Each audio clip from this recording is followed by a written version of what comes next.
যে মুক্তিযুদ্ধটা ভুলাই দিবার তা নেই, ৭১ জন হয় নাই, আমরা কিছুই করি নাই, দেশটার জন্য আমরা কোনো অবদানই রাখি নাই, ঠিক না?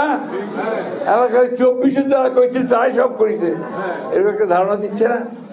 You cannot forget 71. ওই ৭১-এ আমার হাজার হাজার ভাইকে শহীদ করা হয়েছে, অন্যায়ভাবে গুলি করে হত্যা করা হয়েছে। ওই ৭১-এ আমাদের লক্ষ লক্ষ মানুষ বাড়ি ঘর ছেড়ে পালিয়ে ভারতে গিয়ে আশ্রয় নিয়েছিল। ওই ৭১-এ আমাদের মা বোনদেরকে অন্যায়ভাবে তাদেরকে অত্যাচার করে নির্যাতন করেছিল, তাহানি করে তাদেরকে হত্যা করা হয়েছিল। যুক্তরাষ্ট্রের ১ নম্বর জিম চেইন গোল্ডস জিম এখন আবারও বাংলাদেশে বসুন্ধরা আবাসিক এলাকা ও বসুন্ধরা সিটি শপিং মলে। এই কথাগুলো তো আমরা ভুলতে পারি না। তো সেই দিন থেকে ভুলে দেওয়ার চেষ্টা করলে কি ভুলে দেওয়া যাবে ভাই? যাবে কে? আমার জন্মটাকে কি আমি ভুলতে পারি? ওইটা মাথার মধ্যে রাখেন।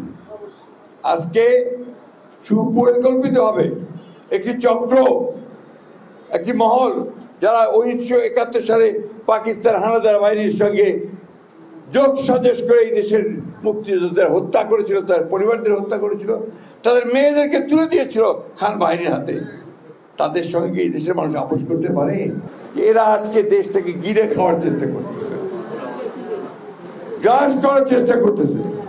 আমাদের ধর্মপ্রাণ মুসলমান ভাইদের ধর্মীয় অনুভূতিকে বিক্রি করে তারা ওই কাজগুলো করতে চাচ্ছে। আমরা সেটা হতে দিতে পারি না। আজকে আমাদের রুখে দাঁড়াতে হবে।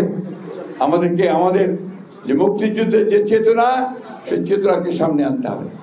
তো আমরা এই দেশের মানুষ, আমরা লড়াই করেছি, সংগ্রাম করেছি, যুদ্ধ করেছি, করে আমরা ৭১ সালে আমাদের দেশকে স্বাধীন করেছি। আজকে যে চক্রান্ত ষড়যন্ত্র চলছে, নির্বাচনকে বানচাল করে দেওয়ার, নির্বাচনকে পিছিয়ে দেওয়ার, সেই নির্বাচনকে পিছিয়ে দেওয়া মানে আমাদের সর্বনাশ হওয়া, এই দেশের সর্বনাশ হওয়া। কারণ এখন একটা নির্বাচিত সরকার খুব দরকার।